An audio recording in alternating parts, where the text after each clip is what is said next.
arrête d'utiliser une alarme pour te réveiller. Ta nuit de sommeil est décomposée en plusieurs cycles de sommeil, des cycles qui durent environ 90 minutes. Si ton alarme sonne en plein milieu d'un de ces cycles de sommeil, que tu aies dormi 7, 8 ou 9 heures, tu vas te réveiller avec une sensation de fatigue et probablement de mauvaise humeur. En supprimant l'utilisation d'une alarme, tu vas te réveiller naturellement à la fin d'un cycle de sommeil, et même si au total tu as comptabilisé moins de sommeil, eh bien tu seras beaucoup mieux préparé à attaquer la journée. Je sais que c'est quelque chose qui peut faire peur et qui semble inconcevable pour beaucoup de personnes. Mais comme tout, ça demande de l'entraînement. Ça demandera de se coucher plus tôt, de surveiller ce qu'on mange avant d'aller dormir et de prendre soin de sa nuit de sommeil. Et je peux vous dire qu'une fois que vous aurez pris l'habitude, jamais vous ne ferez machine arrière. Donc s'il te plaît...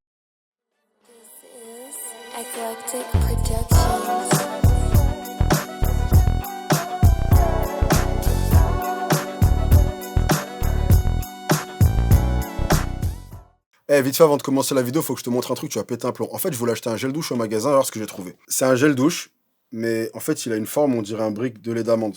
En plus, ils savent ce qu'ils font, parce que regarde ce qui est marqué ici. Je sais pas si t'arrives à lire. Je sais pas si t'arrives pas à lire, il est marqué « Ne pas ingérer ». Tout ça pour dire que vous comme moi, on sait que c'est une question de jour avant que je me réveille la tête dans le cul et que je me mette une noisette de ce truc dans mon café. Donc dans les prochains jours, soyez à l'affût d'une vidéo où je vais débarquer avec une tête dégoûtée comme ça parce que j'aurais bu du café au gel douche. T'imagines si tu t'étais abonné à un mec pour qu'il te donne des conseils sur le sport et la nutrition et lui au final il te parle d'un gel douche qui a la forme d'un brick de lait? Bref, allez, cette vidéo elle va pas se faire toute seule. HB Team, bonjour et bienvenue dans cette nouvelle vidéo. Si tu es nouveau sur la chaîne, welcome. Pense à t'abonner, à activer la cloche des notifications, parce que si tu t'abonnes pas, tu vas rater le café gel douche. C'est dommage. Et à la fin de la vidéo, si tu aimes ce que tu as vu, alors comme d'habitude, n'hésite pas à délicatement caresser le bouton like et me faire un petit coucou en commentaire. Ok la team, vidéo réaction, ça fait longtemps. Ça fait longtemps. Et en plus de ça, aujourd'hui, une fois n'est pas coutume, on réagit à, accrochez-vous bien, un youtubeur français. Alors, cette vidéo n'était absolument pas prévue au programme, mais en fait, ce qui s'est passé, c'est que j'étais en train de regarder des trucs sur Instagram pendant que je buvais mon café. Il n'y avait pas de gel douche dedans. Et je suis tombé sur cette vidéo de Nassim Saïli que tu as vu en intro. Donc, en gros, dans cette vidéo, il explique que dans l'idéal, tu ne devrais pas mettre de réveil. Parce que ton sommeil fonctionne par cycle et qu'avoir un réveil peut venir casser ton cycle. Et là, il y a deux choses qui ont attiré mon attention. La première, c'est qu'il parle d'un sujet qui me parle énormément. D'accord ? Étant moi-même un gros galérien du sommeil, j'étais déjà tombé sur cette information il y a 5 ans et j'avais décidé de l'appliquer. La deuxième chose qui a attiré mon attention, c'est le nombre de commentaires. Généralement, quand ce genre de vidéo fait un grand nombre de commentaires, tu sais que tu peux sortir les popcorn. Sauf que là, j'avais pas de popcorn, donc j'ai sorti des asperges. Et effectivement, ils m'ont pas déçu. D'accord ? Et une grande partie des commentaires disaient exactement ce que je m'attendais à ce qu'ils disent. À savoir que ne pas mettre d'alarme, c'était soit un truc de chômeur, soit un truc de youtubeur déconnecté de la réalité. En gros, ce conseil n'était pas un truc qui pouvait être appliqué à la réalité des gens qui ont un taf et donc doivent se lever par exemple à 5h ou 6h pour aller au travail. Et la raison pour laquelle j'étais aussi certain que les commentaires seraient dans ce style, c'est tout simplement parce que c'est la réponse que j'entends quasi systématiquement depuis 5 ans, à chaque fois que j'explique à quelqu'un que je ne mets pas de réveil.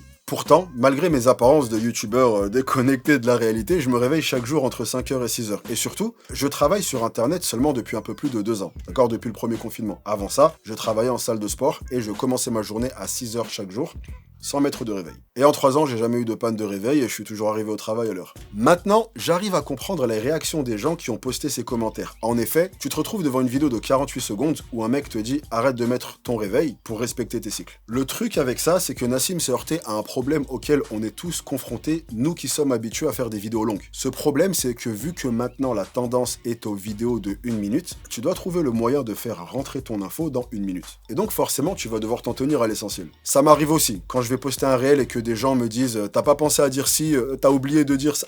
J'ai pas oublié frérot, mais ça rentrait pas dans la minute en fait. Du coup, j'ai décidé de faire cette vidéo pour détiktokifier l'information et pouvoir apporter plus de précision sur cette pratique qui a effectivement plein de bénéfices. Pas pour vous convaincre, mais au moins que vous ayez toutes les informations et qu'après, ceux qui veulent essayer puissent le faire. Je vais te parler de comment j'ai découvert cette méthode, après ça, je vais te parler de ce qu'elle m'a apporté, et pour terminer, je te donnerai les conseils pratiques qui pourront te permettre de l'appliquer, si jamais ça t'intéresse. Parce que oui, je suis pas en train de te dire « Ok, demain, tu mets pas de réveil. Est-ce que tu vas te réveiller ou pas? On sait pas, c'est la roulette russe. » Donc, j'ai découvert cette pratique par le biais d'un homme qui s'appelle Ben Greenfield, qui a d'ailleurs un excellent podcast appelé Life of Ben Greenfield, et Ben Greenfield est ce qu'on appelle un biohacker. C'est une personne qui, en gros, va analyser le fonctionnement biologique humain et essayer d'optimiser sa santé au millimètre près. Et ce monsieur Ben Greenfield était super insistant sur le fait de ne pas utiliser un réveil, jusqu'à même comparer l'utilisation d'un réveil avec le fait de fumer des cigarettes. Donc ça a attiré mon attention et donc j'ai commencé à regarder et en effet plein de gens préconisaient la même chose. Et selon ces personnes, les bénéfices supposés de cette pratique, et là bon, je vais vraiment te parler d'un point de vue théorique, ce qu'on dit, et après je te ferai mon retour d'expérience. Donc le bénéfice supposé principal, c'est qu'en utilisant une alarme, alarme, tu viens interrompre les dernières étapes de ton sommeil. Ce qui, au fil des jours, puis des semaines, puis des mois, va venir te placer en état de sommeil chronique. Et je vais pas rentrer dans le truc des cycles de sommeil qui durent 90 minutes, blablabla, parce que c'est controversé et qu'une partie de ça a été débunk, surtout la durée. C'est pas forcément 90 minutes, on a tous des cycles différents. Mais on a effectivement des cycles, et il s'avère que si ton alarme sonne alors que tu es dans une phase de sommeil profond, tu vas avoir un pic d'adrénaline et venir sécréter un paquet d'hormones du stress. Ces pics de stress contribueraient à augmenter ta pression artérielle, ton rythme cardiaque et augmenter tes niveaux de stress en général durant la journée. Mais bref, là on est sur de la théorie et honnêtement il y a toujours matière à débattre dessus, donc ce que je vais faire et qui selon moi est beaucoup plus parlant, c'est te faire part de mon expérience personnelle. Parce que quand j'ai découvert cette histoire, je vais être complètement honnête avec toi, j'en avais rien à foutre de l'argument c'est mauvais pour ta tension et ton cœur. D'accord, la raison pour laquelle je l'ai fait au début, c'était par curiosité. Parce que quand j'ai entendu ce podcast, ma première réaction, ça a été de me dire « Ouais, mais facile à dire, toi tu vis comme un ermite, tu te lèves avec le soleil, tu médites 45 minutes et tu vas marcher pieds nus dans l'herbe. Moi, je dois être à la salle à 6 heures, impossible de ne pas utiliser de réveil. » En bref, j'ai eu la réaction de la plupart des gens dans les commentaires de la vidéo de Nassim. Puis, juste après dans le podcast, il a expliqué que ça s'appliquait même aux gens qui avaient un taf, comme s'il écoutait ce que je disais dans ma tête. Donc je me suis dit « Ok, on va essayer. » Et presque inconsciemment, je me suis dit que j'allais l'essayer pour lui prouver que c'était pas possible. Alors que je le connaissais pas, tu vois, j'étais un peu bizarre à l'époque. Donc, ce que j'ai fait, et c'est d'ailleurs quelque chose que je recommande à tous ceux qui voudraient essayer cette méthode, c'est que je me suis mis un réveil de sécurité. En gros, j'ai programmé une alarme pour l'heure la plus tardive à laquelle je pouvais me permettre de me réveiller et ne pas être en retard. Genre, si je me réveille à cette heure-là, je speed, je me change comme le diable de Tasmanie et je suis à l'heure au taf. D'ailleurs, cette alarme m'a sauvé la vie pas mal de fois au début, puis au final, j'en ai plus du tout besoin. Et donc, quels sont les bienfaits que j'en ai ressentis? Alors, le bénéfice numéro 1, le grand bénéfice, médaille d'or, c'est que pour la première fois de ma vie, j'ai fait des nuits entières. En fait, quand j'utilisais un réveil, je me disais, ok, encore une vidéo YouTube, ok, je reste encore un peu, ok, je peux appeler un tel au téléphone. Parce que comme j'avais mon réveil programmé pour 5 heures, je pouvais me coucher même à 1 heure du matin parfois, c'est pas grave, parce que du coup, je savais que j'allais me réveiller grâce au réveil. Et au final, donc, je me tapais des nuits de 4 ou 5 heures, très régulièrement. Là, comme je voulais me réveiller sans alarme, je me posais plus la question. À 21 h, j'étais couché, d'accord? Comme j'avais plus cette sécurité qu'était mon réveil, je pouvais plus me permettre de tarder. Et c'est sûrement la première fois de toute ma vie que j'ai fait des vraies nuits de 8 heures. Avant ça, pendant toute ma vie, si je dormais 6 heures, c'était super bien. Deuxième effet positif, pour la première fois de ma vie, j'ai trouvé le sommeil méga facilement. Et ça, honnêtement, je ne pourrais pas l'expliquer, parce que paradoxalement, je dormais plus. Techniquement, je devrais être moins fatigué le soir. Et ben là, littéralement, arrivé à l'heure de dormir, j'étais explosé et je m'endormais en 2 secondes. Enfin, je parle au passé, jusqu'à aujourd'hui. Alors qu'avant ça, ça pouvait m'arriver de mettre 2 ou 3 heures pour m'endormir. Et alors, si je devais essayer de chercher une raison, je pense que c'est parce que depuis que je mets plus de réveil, je m'endors toujours à la même heure. Donc en gros, mon corps a eu le temps de se créer un rythme et de s'adapter. Alors qu'avant, je pouvais m'endormir à 21 h comme je pouvais m'endormir à 1 h du mat. D'accord? C'était hyper changeant. Ce qui me permet de faire un aparté important. C'est heureusement que j'ai pensé. Bien évidemment, si tu travailles en horaire décalé, parce que je l'ai beaucoup vu dans les commentaires de la vidéo de Nassim, et que tu es forcé d'avoir des horaires changeantes, cette méthode ne sera effectivement probablement pas adaptée. À voir avec la manière dont ce planning s'articule, mais il y a de grandes chances que ça soit pas possible. Autre effet aussi, mon énergie, mon humeur, mon stress, tout ça s'est amélioré x 1000. Avant ça, toute ma vie, j'étais le genre de personne où le matin, fallait pas me parler tant que j'ai pas bu mon café. Sinon, je te mettais un coup de coude comme ça. Et là, sans réveil, je me lève, je suis de bonne humeur, j'ai déjà l'esprit clair, et surtout, cette bonne humeur et cet esprit clair durent tout le long de la journée. J'arrive à beaucoup mieux me concentrer sur les tâches que je fais. Avant, j'étais dissipé, je pouvais pas faire le même truc pendant plus de 2 heures. Maintenant, je peux t'abattre 5 heures de montage sans cligner des yeux, sans aucun problème. Donc forcément, c'est pas difficile à déduire que professionnellement, j'ai fait un bond de x10 comparé à avant, où je pouvais mettre 3 ou 4 fois plus de temps à faire le même truc. Et est-ce que ça a amélioré ma tension ou mon rythme cardiaque? Honnêtement, comme je te l'ai dit, j'ai pas essayé pour ces choses. Ces trucs-là étaient déjà en très bonne santé, même avant. Mais ce que je veux dire surtout, c'est que de base, j'étais méga sceptique. Donc j'ai essayé pour prouver que c'était pas possible. Et au final, j'ai tellement vu de choses s'améliorer que même 5 ans plus tard, je continue à pas mettre de réveil. Et donc, maintenant, on en arrive à la partie la plus importante. Comment est-ce que toi, tu pourrais t'y prendre si jamais tu voulais essayer? Comme je l'ai dit déjà, je suis un grand partisan au début d'avoir une alarme de sécurité que tu mets à l'heure la plus tardive à laquelle tu peux te permettre de te réveiller. Et crois-moi qu'au début, tu vas en avoir besoin. Une autre alternative super au réveil pour ceux qui voudraient un intermédiaire, c'est une application que j'ai découvert par la suite qui s'appelle Sleep Cycle. Et là, ça aurait été le moment parfait pour faire un placement de produit. Putain. Sauf que Sleep Cycle n'est pas le sponsor de cette vidéo. Donc permettez-moi de faire du bénévolat, comme d'hab.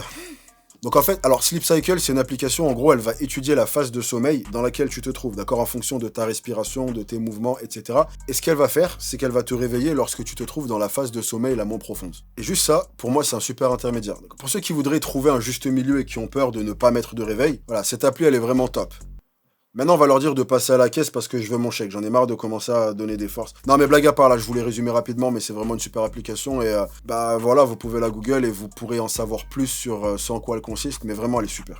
Un autre moyen vraiment pratique de se lever sans avoir l'effet choc du réveil et donc de minimiser l'aspect stress et tout ce que ça entraîne dont on a parlé, c'est d'acheter ce qui s'appelle un simulateur d'aube. Donc comme son nom l'indique, c'est une lumière qui va un peu reproduire un soleil qui est en train de se lever. Ton corps va détecter ça et se réveiller, mais beaucoup plus à son rythme qu'avec le réveil qui te réveille brutalement. C'est d'un coup, t'es choqué comme ça, tu sais pas ce qui se passe. Bref, toutes ces choses pour t'illustrer l'information principale. Oui, c'est quelque chose qui se développe et que t'apprends à faire. Oui, c'est quelque chose qui demande de t'organiser. C'est comme si je te disais que t'iras plus vite au travail si t'allais en voiture, et toi tu t'énerves parce que tu sais pas conduire, donc si tu prends la voiture, tu vas cartonner. Oui, bien sûr, tu dois passer ton code, passer ton permis, acheter une voiture. C'est quelque chose qui se développe et que tu apprends à faire. Comme énormément de choses dans la vie qui en valent la peine d'ailleurs. Et mon but avec cette vidéo, c'est pas de convaincre qui que ce soit, d'accord, mais juste essayer de t'inviter à soit en avoir rien à foutre, et là c'est ton droit le plus absolu, soit si tu es intéressé ou au moins intrigué, à avoir un esprit un peu plus ouvert. Parce que dans les commentaires, j'ai surtout vu des gens qui ont vu une information qu'ils n'avaient pas l'habitude d'entendre, et donc qui se sont braqués et ont instinctivement répondu de façon négative. Après, comme je l'ai dit, je leur en veux pas. C'est vrai que la vidéo abordait le truc rapidement, mais comme je te l'ai dit, quand tu fais une vidéo d'1 minute, t'es forcé d'aborder le truc rapidement en fait. Regarde, il m'a fallu 15 minutes pour développer, et encore j'aurais pu faire 1 heure sans le moindre problème si j'avais eu envie de rentrer encore plus dans les détails. Bref, pour l'heure, je crois qu'on a fait le tour. Ah non, dernière chose, j'ai failli vous quitter sans le conseil le plus important de la vidéo. Là, c'est même plus un conseil, c'est un avertissement. Vraiment, je sais que je troll souvent, mais là, ce que je m'apprête à dire, ça vient du cœur. Mon conseil est le suivant, ne mettez jamais une chanson que vous aimez bien en tant que réveil. Jamais, que vous décidiez de mettre un réveil ou pas, que vous avez envie de... Ne mettez pas une chanson que vous aimez. Apprenez de mes erreurs. Apprenez de mes erreurs. Bref, allez, je me casse. L'équipe, merci d'être resté avec moi pendant toute la vidéo. J'ai tapé mon lait. Non, mon gel douche. Vous êtes plus sexy qu'une belle grosse nuit de sommeil, genre 8 heures, réveil plein d'énergie de la totale. Si vous êtes encore là, commentez, donnez l'argent. Ça, c'est pour les marques. Non, parce que en une vidéo, j'ai fait la pub. Alors, pour un gel douche, pour Sleep Cycle, pour les simulateurs de... Oh, moi aussi, je veux graille. Bref, la team, rejoignez-moi sur Instagram pour faire plus ample connaissance. Peut-être qu'un jour, je ferai comme les streamers Twitch. Comme les streamers... Je ferai comme les streamers Twitch, tu sais, je vais me filmer pendant que je dors comme ça. En attendant ce moment qui, je n'en doute pas une seconde, sera un moment marqué d'une pierre blanche, prenez soin de vous. Bien entendu, ne lâchez rien et le plus important, soyez sexy. Peace! 3, 2, 1,